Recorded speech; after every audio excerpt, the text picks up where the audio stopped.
Hello, I hope you're all safe and well. I did some videos last year on the subject of coronavirus and its impact on employment law.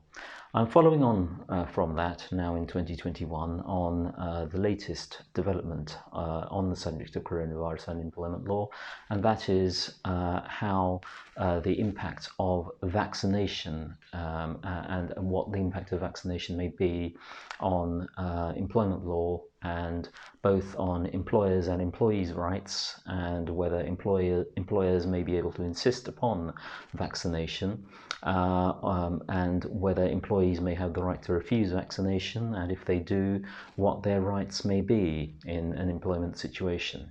So let's get straight into it without wasting any more time.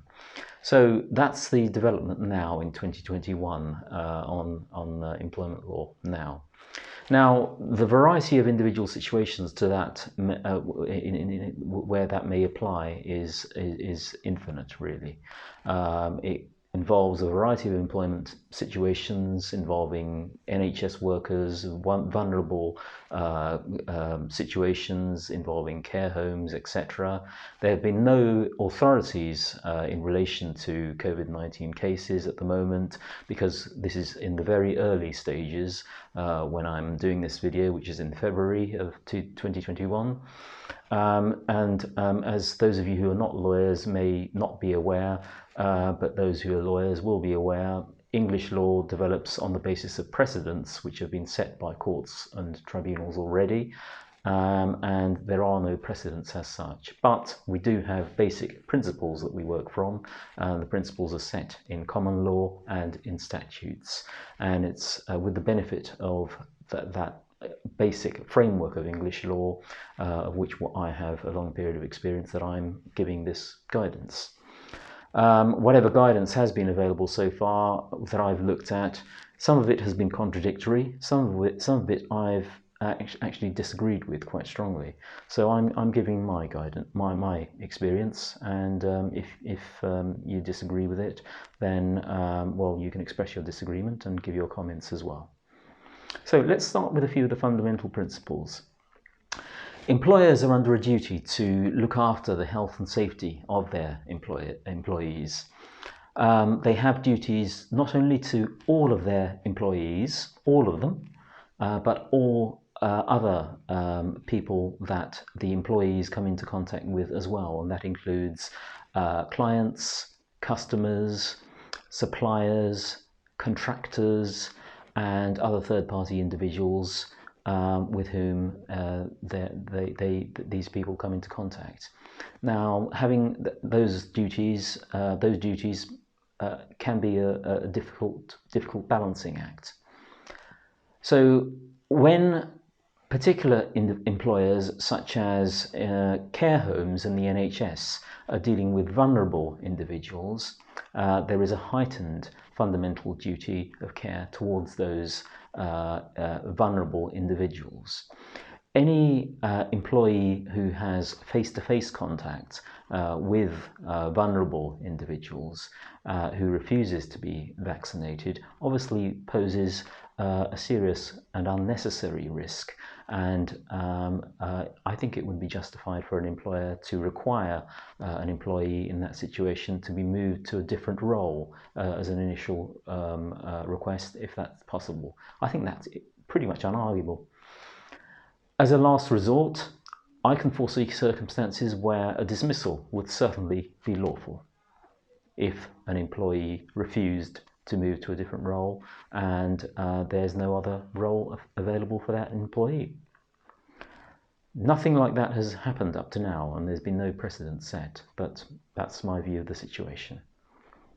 Now, that is in the situation of vulnerable cases, care homes and NHS workers. What about employment situations where the employee is in a public-facing role, such as in retail, in hospitality, pubs, bars, hotels, or other public-facing situations, and the employee refuses to be vaccinated despite obvious risks to customers, clients and colleagues? Now, in practice, large employers are going to be less likely to want to attract bad publicity by being seen to be arrogant or dismissive of employees' rights by casually just dismissing employees in practice. So what's the legal situation? The fact is that vaccination reduces the risk of infection to all third parties, including customers, including other employees. Unless there's a medically justifiable reason for not reducing the risk of passing on to the virus to anyone else by vaccination, I believe that a tribunal could regard a dismissal on this basis as being fair and justified. And the reason for that, if we want to get into the technicalities slightly, is that it could be classed as some other substantial reason under the possible legitimate reasons under the Employment Rights Act, Section 98. And therefore it can be seen as fair and valid, fair and lawful. What I've said above is all subject to the procedural requirements which apply to make a dismissal fair. You can't circumvent the procedural requirements, so an employer must still go through the standard procedural requirements and go through a proper procedure and consider alternatives such as what I've already discussed. What about situations where the employer is recruiting for public-facing roles, where customers and clients may want the reassurance of an employee being vaccinated before, for instance, an employee enters the customer's premises, enters the customer's home, for instance. Can the employer impose a requirement for new recruits to be vaccinated? I can't see why not, actually. I doubt whether having a requirement for new recruits to be vaccinated would be unlawful, subject to making allowances for medically exempt candidates. Not making allowances for medically exempt candidates could be possibly disability discrimination. But otherwise, when you're recruiting new people, then employers have quite a wide degree of discretion in terms of who they can recruit. I mean, the only real restriction upon them is really the discrimination laws. So, and that brings me on to the next big question. Can't there be other restrictions, other reasons for refusing a vaccination other than a medical reason? It's been suggested by some lawyers that the right to equal treatment, irrespective of religion or philosophical belief, or pursuant to rights under the Equality Act, might be one. What do I think? Well, I think that obviously I'm all in favour of the Equality Act and the laws in relation to equality, equal treatment, and the basis for and the Human Rights Act. But of course, I'm not aware of any religion that explicitly supports refusal of COVID-19 vaccination. So arguing that an employee who refuses vaccination is being discriminated against on the basis of religion might not be a very good argument. Discrimination on the basis of religion does not have to be on the basis of a religious belief, but it can also be on the basis of a broad philosophical belief. But there are restrictions on the basis on what you can argue as being a philosophical belief. A philosophical belief has to be a serious belief which is worthy of respect. There are precedents on what that means, and that's actually explicitly set out in the Equality Act, in fact. And whenever a tribunal is trying to set out what kind of belief is worthy of respect, what kind of belief is serious and worthy of respect, it also must carry out inevitably a balancing act as to what it's trying to achieve.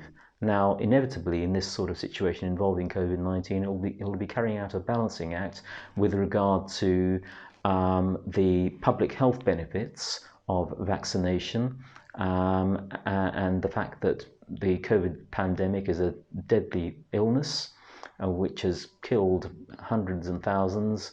I don't know what the precise figures are worldwide, and the fact that an employee before it is trying to justify his own or her own religious belief and arguing against vaccination and arguing employment rights on the basis of religious belief. I would say that the public health issue is a strong and difficult hurdle for an employee to overcome. And tribunals have already shown themselves unwilling to give employees carte blanche to, for instance, wear religious uniforms or clothing, or to proselytize their religion at work in the course of work, or to act in a manner which is unacceptable or offensive merely because they're following a faith. You can't just assert your faith and say you can do X, Y, Z just because it's your faith or just because your religion says so. It really isn't as simple as that, I'm afraid. So, in general, what conclusions can we draw from all of this? I'm certainly not suggesting that employers can ride roughshod over employees' rights on the issue of vaccination. It's a nuanced issue. It depends upon individual circumstances. It depends upon the nature of the industry that the employee is working in. The most appropriate solution may still range from the employer not being able to take any action at that time to possibly being able to threaten dismissal and carry out that dismissal lawfully, to several subtle options in between. So let's be clear. If you're an employee, no employer can actually drag you to a clinic and force you to be vaccinated. That's not what I'm suggesting at all. Even the government can't do that. Human rights are protected here, and despite the somewhat hollow protestations of many of those, including some lawyers, about the effects of the lockdown on human rights, including some eminent lawyers, I don't believe that those arguments carry much validity. Being unvaccinated may have consequences for your employment from 2021 employment onwards, depending upon your circumstances. This is very much a developing area of law. I've tried to express my objective opinions without being too unencumbered by politics or religion.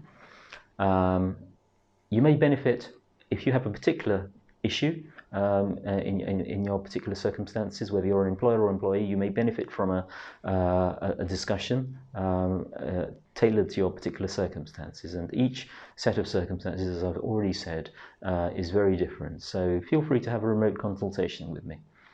I'll do whatever I can to help those adversely affected by the present crisis. It is a very serious one. Feel free to contact me. Thank you very much for watching. See you soon.